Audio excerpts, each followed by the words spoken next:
Hello my dear students, welcome back to my YouTube channel. मेरे YouTube channel पर आप लोग का बहुत बहुत स्वागत है। डियर स्टूडेंट, आज की क्लास में हम लोग बीए 4 सेमेस्टर के शिक्षा शास्त्र विषय का अध्ययन करेंगे और इसमें हम लोग यूनिट 3 के जो बचे हुए पार्ट्स हैं उसका अध्ययन आज की क्लास में करेंगे। तो पिछली क्लासेस में मैंने यूनिट 3 के जो जो टॉपिक थे उनका अध्ययन करा दिया था। कुछ और टॉपिक बचे हैं जिसमें अधिगम या सीखने के सिद्धांत जो हैं उसको अध्ययन हमको कराना था।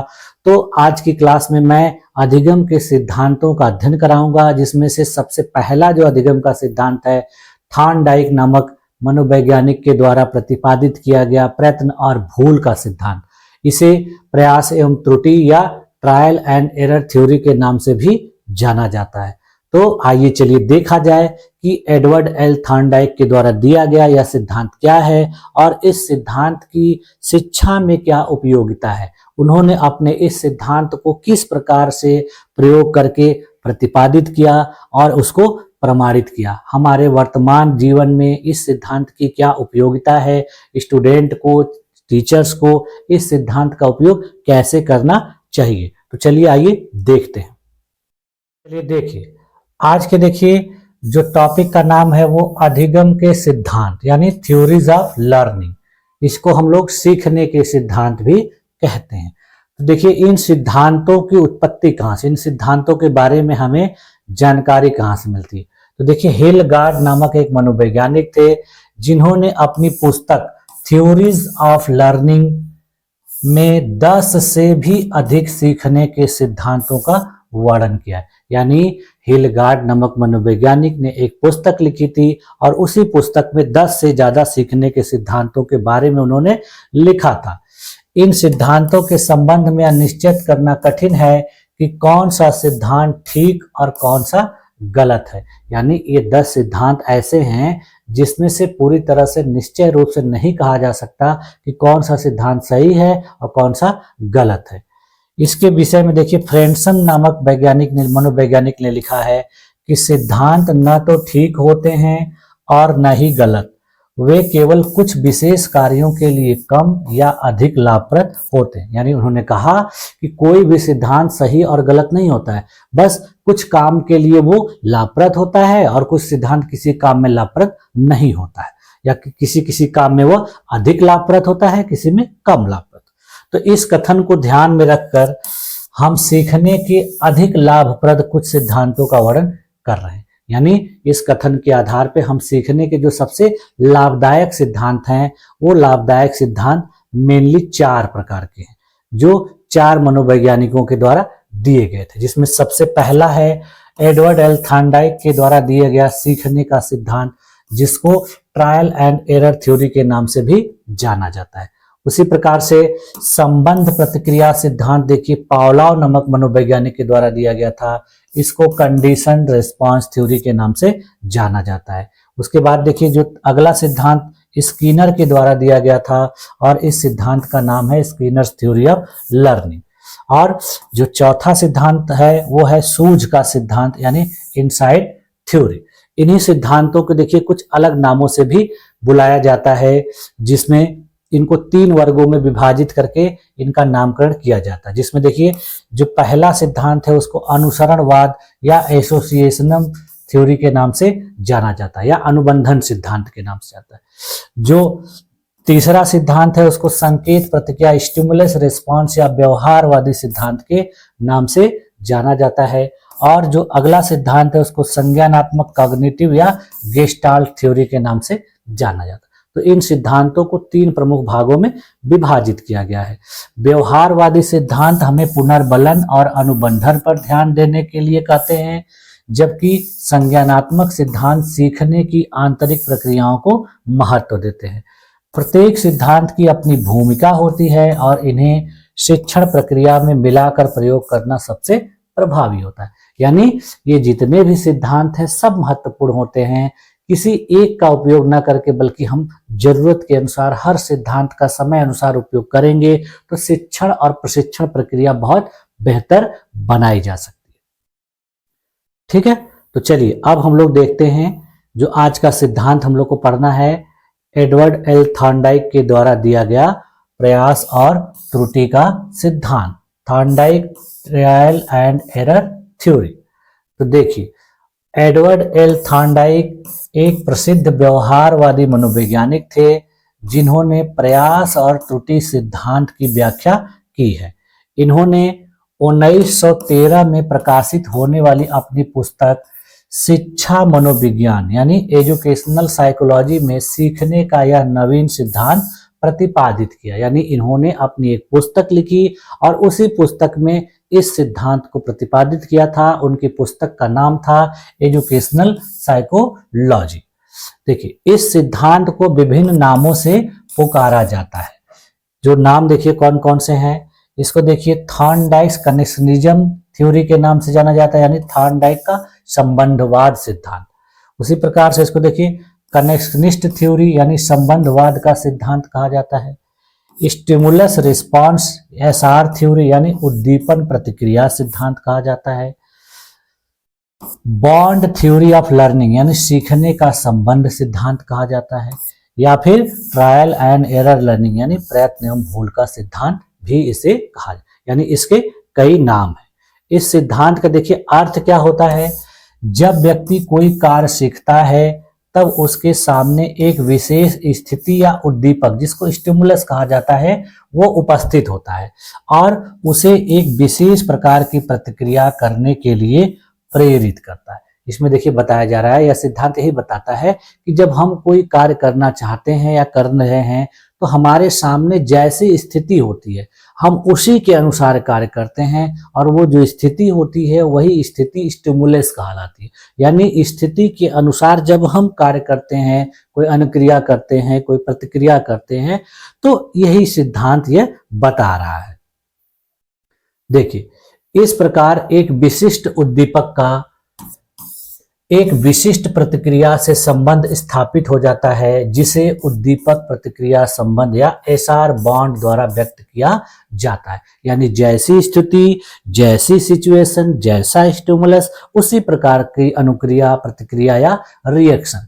तो यही इस सिद्धांत में बताया गया है। इस संबंध में जब व्यक्ति भविष्य में उसी उद्दीपक का अनुभव करता है तब वह उससे संबंधित उसी प्रकार की प्रतिक्रिया या व्यवहार करता है। जब व्यक्ति भविष्य में भी उसी प्रकार की सिचुएशन या स्थिति से फेस करता है तो उसके प्रति वो उसी प्रकार की प्रतिक्रिया अनुक्रिया करता है। थॉर्नडाइक ने अपने सिद्धांत की व्याख्या करते हुए लिखा है कि सीखना संबंध स्थापित करना है। यानी संबंध स्थापित करने का कार्य मनुष्य का मस्तिष्क करता है। यानी इन्होंने कहा कि हम जो कुछ भी चीजें सीखते हैं उस सीखने की प्रक्रिया में हम एक रिलेशन क्रिएट करते हैं, संबंध स्थापित करते हैं उस स्थिति से, उस स्टिमुलस से, तब जाके हम किसी चीज को सीख पाते हैं।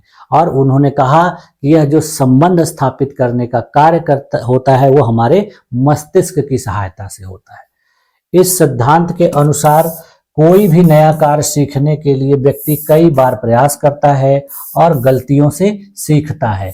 सही प्रतिक्रिया मिलने पर वह व्यवहार मजबूत होता है और गलत प्रतिक्रियाएं धीरे धीरे समाप्त हो जाती। देखिए, उन्होंने कहा कि जब हम किसी कार्य को सीखने के लिए जाते हैं तो हम कई बार प्रतिक्रियाएं करते हैं और उन प्रतिक्रियाओं में कई बार गलत प्रतिक्रियाएं भी होती हैं, लेकिन एक ऐसा समय आता है कि हम बार बार गलती करते करते एक सही प्रतिक्रिया को करते हैं और उससे हमारा काम हो जाता है। तो भविष्य में हम उस सही प्रतिक्रिया को ही दोहराते हैं, गलत प्रतिक्रिया को दोहराते नहीं। देखिए, थॉर्नडाइक की धारणा है कि सीखने की प्रक्रिया में शारीरिक और मानसिक क्रियाओं का विभिन्न मात्राओं में संबंध होना आवश्यक है। इन्होंने देखिए कहा कि जब हम किसी चीज को सीखते हैं तो उसमें हमारे शारीरिक और मानसिक दोनों क्रियाओं का समन्वय होना जरूरी है। यानी किसी एक से हम किसी चीज को सीख नहीं पाएंगे। यानी हम अपने शरीर की एक्टिविटी भी करेंगे और उसमें हमारा मस्तिष्क भी उसमें इन्वॉल्व रहेगा, तब हम जाके किसी चीज को सीख पाएंगे। देखिए, यह संबंध विशिष्ट उद्दीपकों और विशिष्ट प्रतिक्रियाओं के कारण स्नायु मंडल यानी नर्वस सिस्टम में स्थापित होता है। इस संबंध की स्थापना सीखने की आधारभूत शर्त है।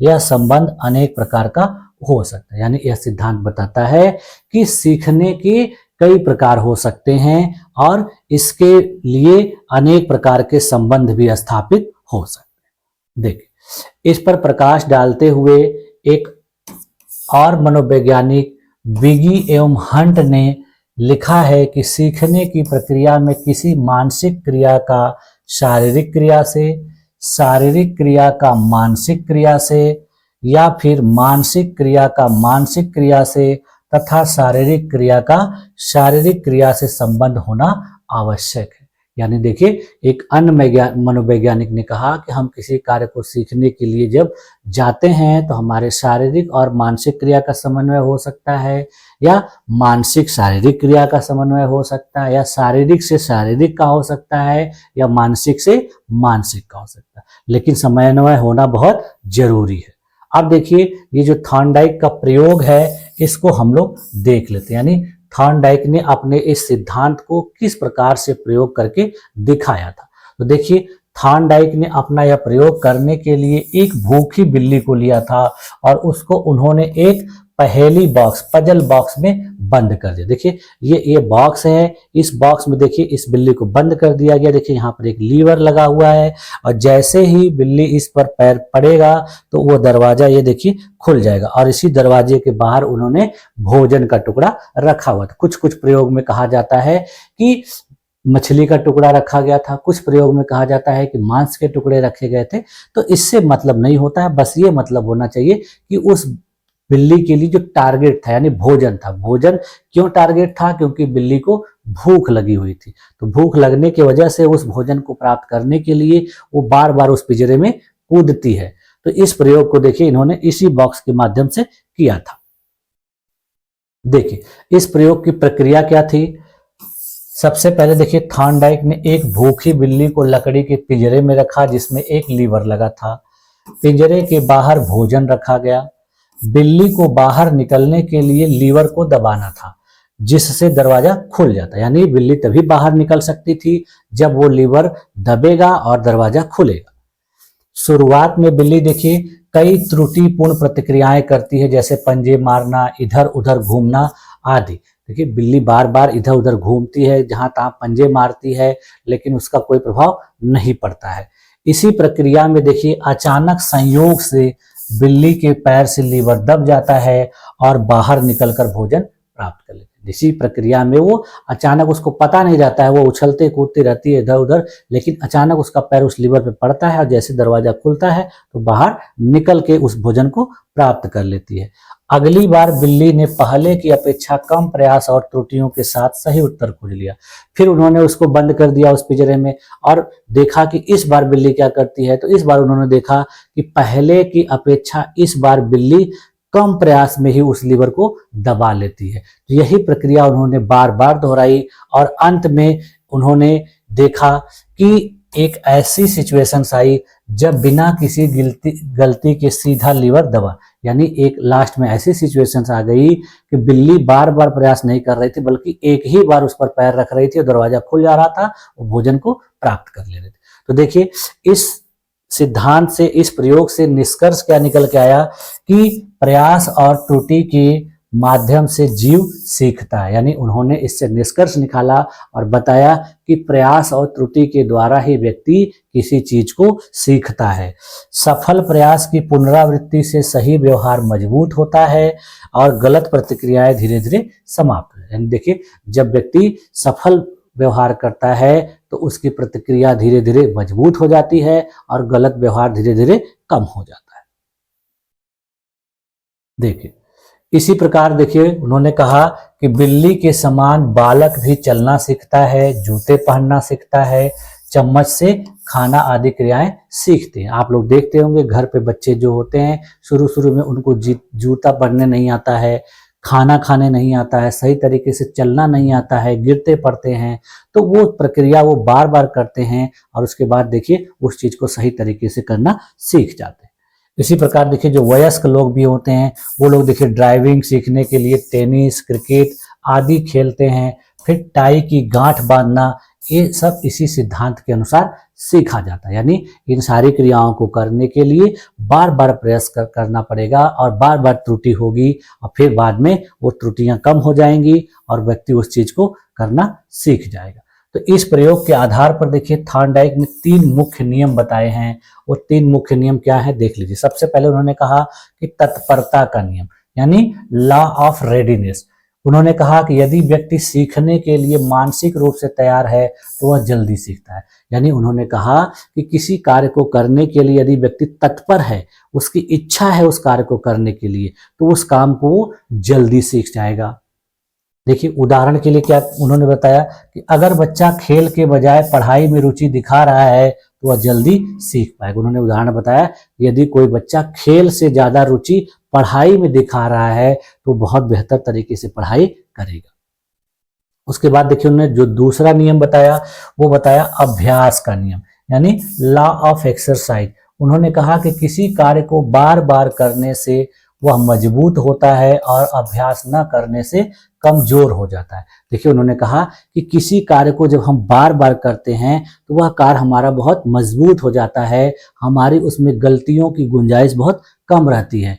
इसी को उन्होंने कहा कि यदि हम प्रयास नहीं करते हैं, अभ्यास नहीं करते हैं, तो हम उस काम को सही तरीके से नहीं कर सकते। आप लोगों ने देखा होगा कि विभिन्न प्रकार के जो खिलाड़ी हैं, देखिए वो बहुत अच्छे खिलाड़ी होते हुए भी अपने उस खेल का बार बार प्रैक्टिस करते हैं और प्रैक्टिस इसीलिए करते हैं कि उस काम को वो और बेहतर तरीके से करें जिसमें किसी भी प्रकार की गलती की गुंजाइश ना रहे।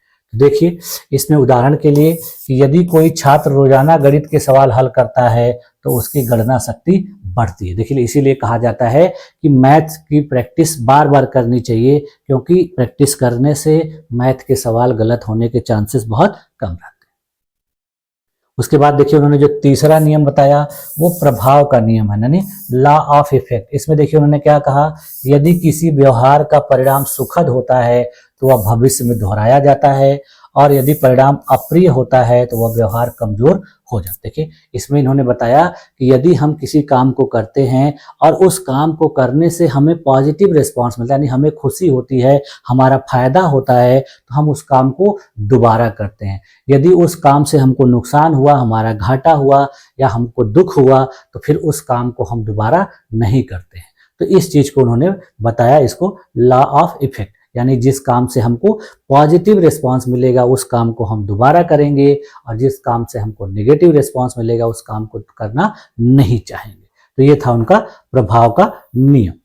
देखिए इसमें उदाहरण देखिए क्या है कि अगर कोई बच्चा होमवर्क करने पर इनाम पाता है तो वह आगे भी होमवर्क करेगा। अब देखिए जैसे क्लास में टीचर के द्वारा बच्चे को होमवर्क दिया गया तो बच्चा जब होमवर्क करके आया तो टीचर के द्वारा उसको शाबाशी दी गई, कोई पुरस्कार भी दे दिया गया, सूचक रूप में कोई पेन दे दिया गया, कोई चीज दे दी गई, तो उस बच्चे को यह लगेगा कि मैं अगले बार होमवर्क करके आऊंगा तो फिर से पुरस्कार पाऊंगा, तो उस चीज को वो बार बार दोहराएगा।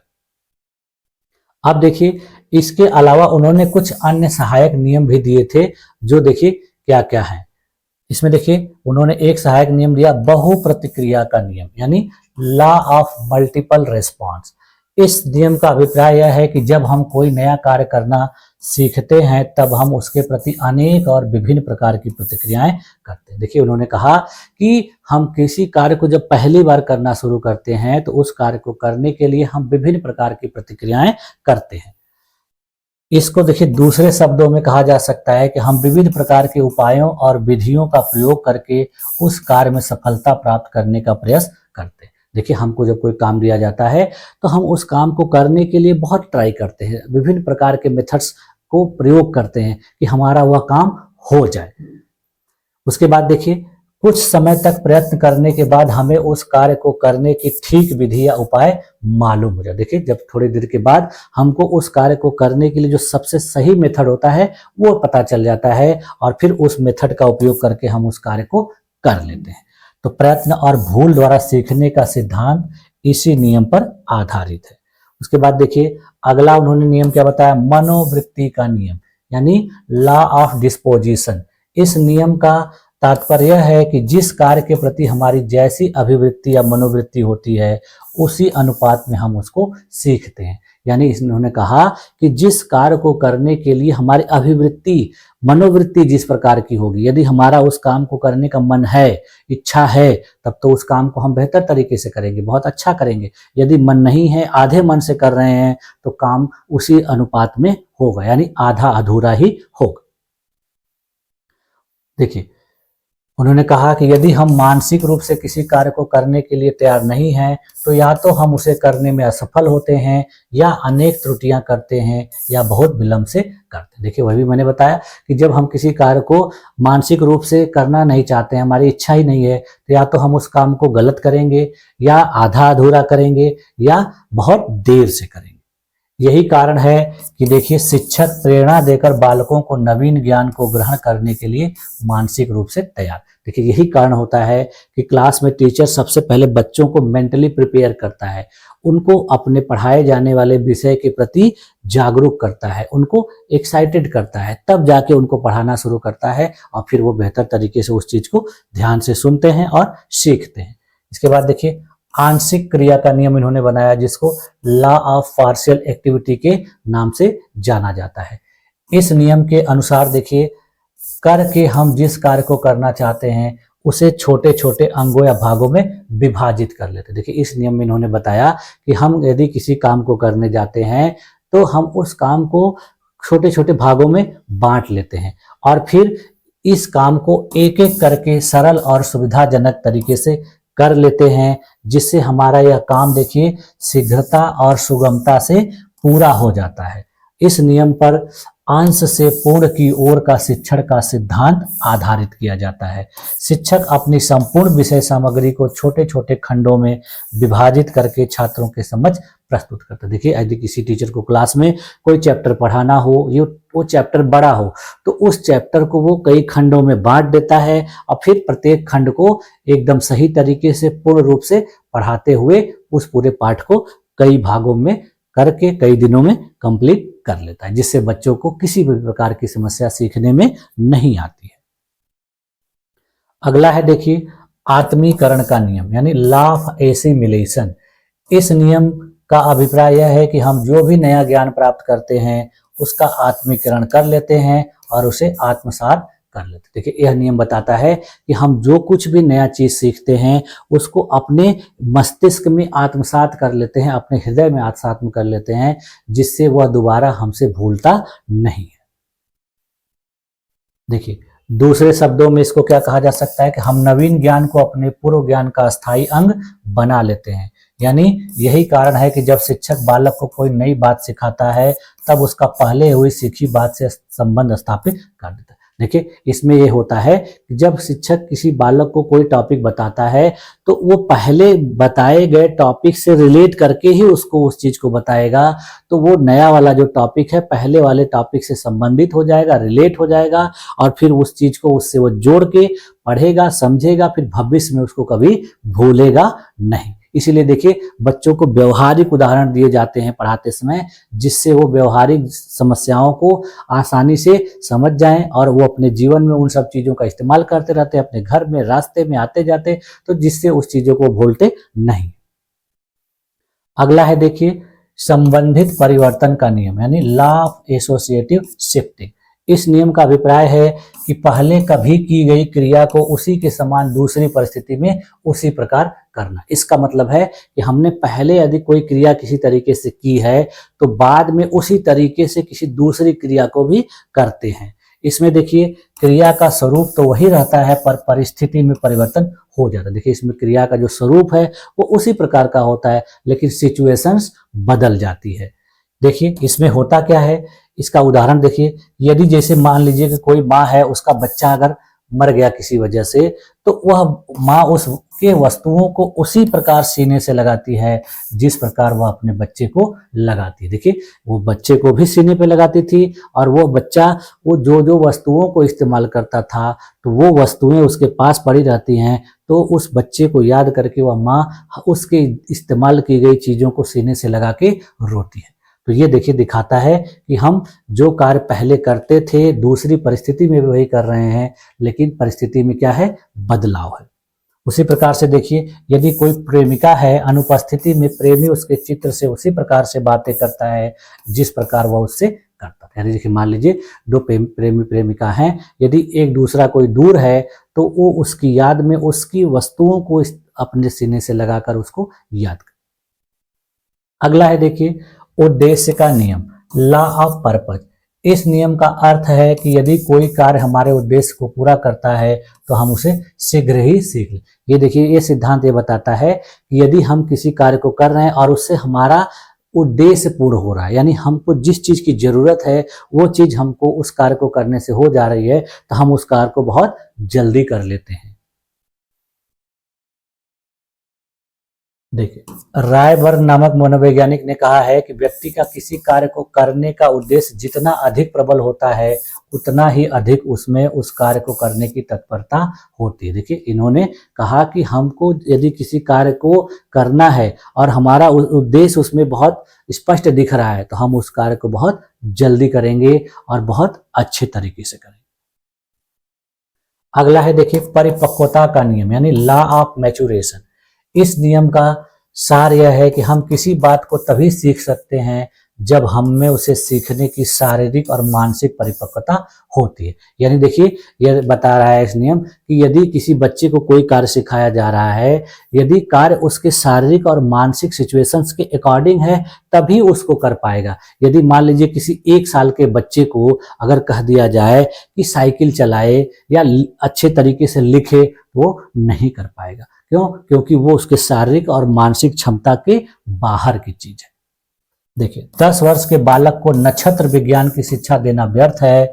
वह इस विषय को अपनी उसी अवस्था में समझ सकता है जब उसकी शारीरिक और मानसिक शक्तियों का आवश्यक विकास हो जाए। देखिए, आप किसी छोटे बच्चे को गणित पढ़ाना है तो आप उसको विभिन्न प्रकार के नियम और सिद्धांत लिखवा के और उसको हल कराएंगे तो वो नहीं समझ पाएगा। उसको आप छोटे छोटे पार्ट में गुणा, भाग, जोड़, घटाना पहले सिखाइए, तब जाके धीरे धीरे उसको बड़ी सवाल को करने आएगा।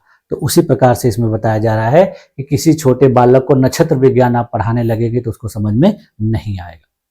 तो इसीलिए टीचर को चाहिए कि बच्चों की कैपेसिटी के अनुसार, उनकी क्षमता के अनुसार विषय को उसी तरीके से पढ़ाया जाए। अगला देखिए है निकटता का नियम, लॉ ऑफ रेसेंसी। देखिए, इस नियम का तात्पर्य यह है कि जो कार्य जितने निकट भूत में या कम समय पहले सीखा गया है वह उतने ही अधिक सरलता से फिर किया जा सकता है।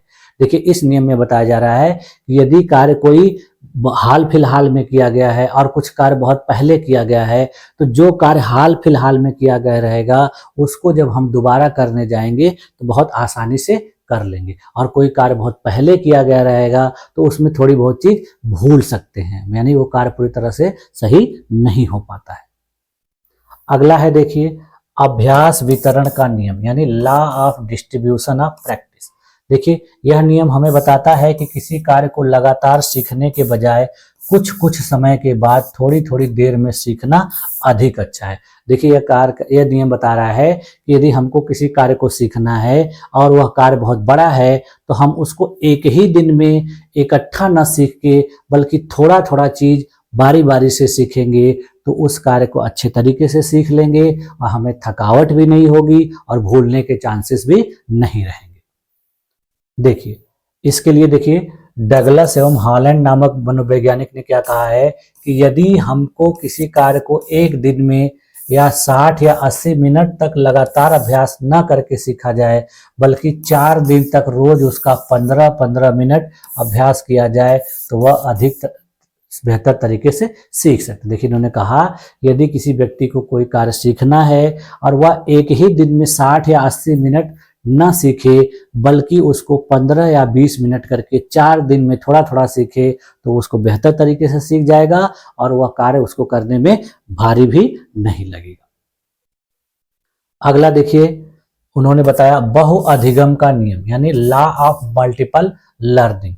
इस नियम का अर्थ स्पष्ट करते हुए देखिए, रायबर्ग नामक मनोवैज्ञानिक ने लिखा है कि हम एक समय में केवल एक बात कभी नहीं सीखते हैं, हम सदैव बहुत सी बातों को साथ साथ सीखते हैं। यानी देखिए, उन्होंने कहा कि ऐसा जरूरी नहीं है कि हम एक बार में केवल एक ही चीज सीखते हैं। कभी कभी ऐसा होता है कि हम एक बार में एक से अधिक चीजों को भी सीखते हैं। इसका उदाहरण देखिए, उन्होंने क्या कहा कि विद्यालय में बालक को जब केवल पाठ में आने वाली बातों को सीखता है, वरन शिक्षक के चरित्र से, छात्रों की संगति से और अपने वातावरण से भी बहुत कुछ बातें सीखता है। देखिए, उन्होंने बताया कि जब क्लास में टीचर के द्वारा कोई पाठ पढ़ाया जाता रहता है तो बालक उस पाठ के पढ़ाए गए चीजों को भी सीखता है। उसके बाद उसका ध्यान अपने टीचर के ऊपर होता है, तो अपने टीचर के बिहेवियर से, उनके बर्ताव से भी बहुत कुछ सीखता है। अपने अगल बगल के जो बैठे हुए स्टूडेंट होते हैं, साथी होते हैं, उनसे भी सीखता है और उस क्लास का जो वातावरण होता है उससे भी चीजें सीखता है। तो इसका मतलब कि वो एक साथ कई चीजें सीख रहा है। अब देखिए, इन सिद्धांतों का, नियमों का व्यवहारिक उदाहरण हम लोग देख लेते हैं। देखिए, पहला उदाहरण क्या है व्यवहारिक? साइकिल चलाना सीखना। देखिए, जब कोई बच्चा साइकिल चलाना सीखता है तो देखिए वो बार बार गिरता है, संतुलन नहीं बना पाता, लेकिन प्रयास करता रहता है और धीरे धीरे गलतियां कम होती है और अंततः वह बिना गिरे साइकिल चलाने लगता है। देखिए, आप लोगों ने खुद भी सीखा होगा कि साइकिल चलाते समय शुरू शुरू में बहुत गलतियां होती थी, गिरते थे, बैलेंस नहीं बनता था, कंट्रोल नहीं कर पाते थे, लेकिन उसी प्रक्रिया को जब बार बार करते चले गए तो एक ऐसा समय आया कि बिना गिरे ही आप अच्छे कंट्रोल के साथ साइकिल चलाना सीख गए।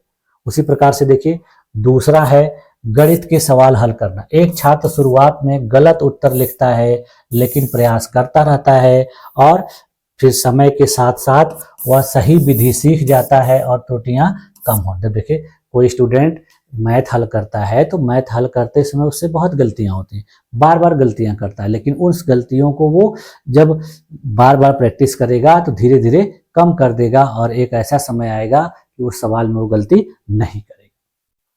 अगला देखिए क्या है, नई भाषा सीखना। जब कोई व्यक्ति नई भाषा सीखता है तो देखिए शुरू में गलत उच्चारण करता है, लेकिन धीरे धीरे सही शब्दों और व्याकरण का प्रयोग करना सीख जाते हैं। जैसे देखिए, आप ही लोगों में बहुत से ऐसे स्टूडेंट होंगे जिनको अंग्रेजी में बहुत प्रॉब्लम होती है, यानी अंग्रेजी का जब ट्रांसलेशन आपको बनाने के लिए दिया जाता है तो आप देखिए बहुत गलतियां करते हैं, लेकिन यदि आप रेगुलर प्रैक्टिस करते रहे, ट्रांसलेशन बनाते रहे, तो आपको देखिए वो गलतियां होने का चांस नहीं रहेगा, आप अच्छे तरीके से उसको ट्रांसलेट कर लेंगे। तो उसी प्रकार से नई भाषा सीखने में भी होता है। जब किसी स्टूडेंट को कोई भाषा सिखाई जाती है तो वो सही तरीके से नहीं बोलता है, आगे पीछे बोलता है, लेकिन जब रेगुलर प्रैक्टिस करता है तो उसको सही तरीके से बोलना आ जाता है। अब देखिए, ये सिद्धांत का शिक्षा में क्या महत्व है, यानी ये सिद्धांत शिक्षा में उपयोगी है कि नहीं। तो देखिए, शिक्षा में प्रयास तथा त्रुटि का सिद्धांत अत्यंत महत्वपूर्ण है। इस सिद्धांत का महत्व देखिए इस प्रकार से हम लोग देख सकते हैं। बड़े तथा मंद बुद्धि बालकों के लिए सिद्धांत अत्यंत उपयोगी है। देखिए, ऐसे बालक जो मंद बुद्धि टाइप के होते हैं तो उनको इस सिद्धांत के द्वारा किसी चीज को बेहतर तरीके से सिखाया जा सकता है। क्यों? क्योंकि उनकी जो मानसिक क्षमता है वो कम होती है, तो वो किसी चीज को जल्दी नहीं सीख पाते, इसलिए उनको बार बार उस चीज को करवाया जाता है। इसके अलावा देखिए, इस सिद्धांत से बालकों में धैर्य तथा परिश्रम के गुणों का विकास होता है। देखिए, इस सिद्धांत से स्टूडेंट के अंदर धैर्य भी विकसित होता है और परिश्रम करने का गुण विकसित होता है, यानी वो जब किसी कार्य को करते हैं तो उसमें असफल होते हैं तो फिर जब दोबारा वह प्रयास करते हैं तो इससे उनके धैर्य का पता चलता है और उनके परिश्रमी होने का भी पता चलता है। इसके अलावा देखिए, बालकों में परिश्रम के प्रति आशा का संचार होता है, यानी देखिए वो बालक परिश्रम इसलिए करता है कि उसको आशा रहती है कि अगली बार मेरा ऐसा काम सही हो जाएगा, अगली बार मेरा सवाल सही हो जाएगा, अगली बार मैं परीक्षा में पास हो जाऊंगा, अगली बार मेरा नंबर ज्यादा आएगा। तो इसी उम्मीद के साथ वो फिर बार परिश्रम करता है। देखिए, इस सिद्धांत से कार्य की धारणाएं, कॉन्सेप्ट स्पष्ट हो जाते हैं, यानी देखिए इस सिद्धांत से यह भी पता चलता है कि जो व्यक्ति कोई कार्य करना चाह रहा है तो उसका जो कॉन्सेप्ट रहता है वो पूरी तरह से क्लियर हो जाता है।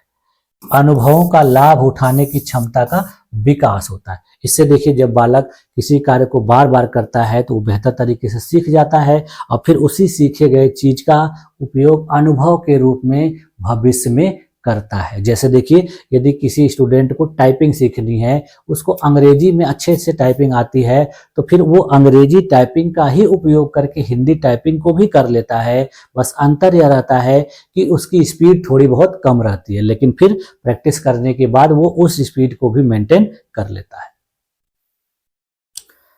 अब देखिए, इसके लिए क्रो एवं क्रो ने कहा कि गणित, विज्ञान तथा समाजशास्त्र जैसे गंभीर चिंतन विषयों को सीखने में यह सिद्धांत उपयोगी है।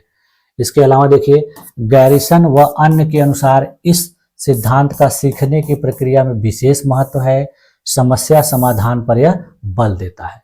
इसके अलावा देखिए, कॉल्सनिक के शब्दों में कहा गया कि लिखना, पढ़ना, गणित सीखने में यह सिद्धांत बहुत उपयोगी। क्यों? क्योंकि ये सारी चीजें एक बार में बालक को नहीं आती। न वो एक बार में सही तरीके से लिखना सब सीख सकता है, न सही तरीके से पढ़ना सीख सकता है, और न ही गणित के सवाल एक बार में बनाना सीख सकता है। तो इसलिए इसको इस सिद्धांत के अनुसार ही बार बार प्रयास करने पर ये सब चीजें आएंगी। अब देखिए, किसी भी सिद्धांत हो या किसी भी बात में देखिए, सारी अच्छाइयां नहीं होती हैं, उसमें कुछ कमियां भी होती हैं, कुछ दोष भी होते हैं। तो उसी प्रकार से देखिए, इस सिद्धांत के भी कुछ कमियां या दोष हैं, जो देखिए क्या है। पहली बात देखिए, यह सिद्धांत व्यर्थ के प्रयत्नों पर बल देता है, जिनके कारण सीखने में बहुत समय नष्ट हो जाता है। देखिए, इसमें यह बताया जा रहा है कि कभी कभी इस सिद्धांत के द्वारा व्यर्थ में मेहनत करनी पड़ती है और बालक उस चीज को नहीं सीख पाता है, जिससे उसका समय नष्ट होता है। दूसरी चीज बताई गई इसमें कि यह सिद्धांत किसी क्रिया को सीखने की विधि को बताता है, पर उसे सीखने का कारण नहीं बताता। यानी इसमें यह बताया गया कि यह सिद्धांत कहता है कि किसी कार्य को करना है तो कैसे, किस विधि से किया जाए, लेकिन किस कारण उसको करना है उसमें यह उसको नहीं बताया जाता। यानी किसी को कह दिया कि तुमको यह कार्य करना है तो वो करने लगे, लेकिन उसको यह ना बताया जाए कि वो कार्य करना किस लिए है। देखिए, यह सिद्धांत सीखने की प्रक्रिया को यांत्रिक बना देता है और मानव के विवेक, चिंतन आदि गुणों की अवहेलना करता है। यानी इसमें बताया जा रहा है कि यह सिद्धांत एक मशीन की तरह कार्य करने के लिए कहता है। इसमें यह नहीं बताया जाता कि अपने मस्तिष्क का, अपनी बुद्धि का, अपने चिंतन का भी उपयोग करें, तो प्रयास करने की जो काउंट है वो कम हो जाएगी। यानी व्यक्ति अपना दिमाग अगर इस्तेमाल करने लगेगा तो उसको कम प्रयास करने पड़ेंगे। जब एक कार्य को एक विशिष्ट विधि से एक ही बार में सीखा जा सकता है, तब उसका बार बार प्रयास करके सीखना व्यर्थ है। इसमें बताया गया कि यदि हम किसी कार्य को किसी निश्चित विधि से करेंगे तो आसानी से हल हो जाएगा, तो हम क्यों बार बार उसको बिना मतलब का करें, अपना समय और परिश्रम व्यर्थ करें।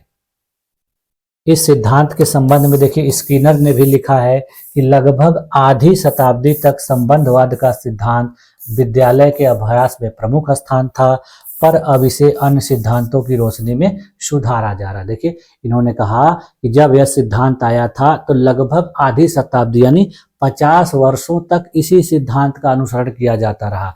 यानी बच्चों को क्लास में बार बार चीजों को रटाया जाता था, उनको बार बार एक ही चीज को कराया जाता था, जिससे उनका समय व्यर्थ होता था, उनका परिश्रम भी बेकार जाता था। आप लोगों ने देखा होगा कि कुछ टीचर बिना मतलब का हर समय आलेख सुलेख आपसे लिखवाते रहते हैं, आपको अच्छे तरीके से लिखने आ जाता है, फिर भी वो होमवर्क में रोज आपको उसी तरह के, तो उससे क्या होता है कि बच्चे चिढ़ते हैं, उब जाते हैं। तो इस तरीके को बदलना होगा। इसीलिए उन्होंने कहा कि इसके लिए इस सिद्धांत के जो कमियां थी उनको दूर करने के लिए भविष्य में और भी नए सिद्धांत आए और फिर उनका उपयोग किया जाने लगा। तो ठीक है, तो देखिए इस प्रकार से हम लोगों ने देखा, और इसका देखिए निष्कर्ष क्या निकल के आया कि थॉर्नडाइक का यह प्रयास और त्रुटि सिद्धांत यह दर्शाता है कि सीखना अभ्यास, अनुभव और पुनरावृत्ति से होता है। इस सिद्धांत को शिक्षण में, खेल में और विभिन्न कौशल को सीखने में उपयोग किया जा सकता है। सही परिणाम प्राप्त करने के लिए सकारात्मक पुनर्बलन, पॉजिटिव रेनफोर्समेंट आवश्यक होता है, जिससे अधिगम की गति तेज हो जाती है। यानी यदि बच्चा कोई सही कार्य कर रहा है तो उसको बीच बीच में प्रोत्साहन या पुनर्बलन प्राप्त होता रहेगा, तो वो उस काम को सही तरीके से जल्दी कर लेगा। और कुछ ऐसे कार्य होते हैं जिसमें बिना प्रैक्टिस के उस कार्य को नहीं किया जा सकता। उसमें कितना भी तर्क लगाएं, चाहे कुछ भी करें, लेकिन प्रैक्टिस करनी जरूरी होती है। तो इतनी सारी कमियों के बावजूद भी यह सिद्धांत अभी भी उपयोगी है, और खास करके शिक्षण और खेल में इसमें तो बहुत ज्यादा इसका उपयोग किया जाता है। ठीक है, तो इस प्रकार से देखिए आज की क्लास में यहीं तक ये सारी चीजें हम लोग रखते हैं, और मुझे पूरी उम्मीद है कि आप लोगों को यह सिद्धांत अब बेहतर तरीके से समझ में आ गया होगा, और आपके मन में अब किसी भी प्रकार की त्रुटि या गुंजाइश नहीं होनी चाहिए। ठीक है, और मुझे पूरी उम्मीद है कि आप लोगों ने इस क्लास को बहुत अच्छे तरीके से समझा भी होगा, नोट्स भी बनाया होगा, और आप लोगों ने अपने आप को मेरी इस क्लास में इतने देर तक बनाए रखा, इसके लिए भी आप लोग का बहुत बहुत धन्यवाद। मिलते हैं नेक्स्ट क्लास में, तब तक के लिए थैंक यू।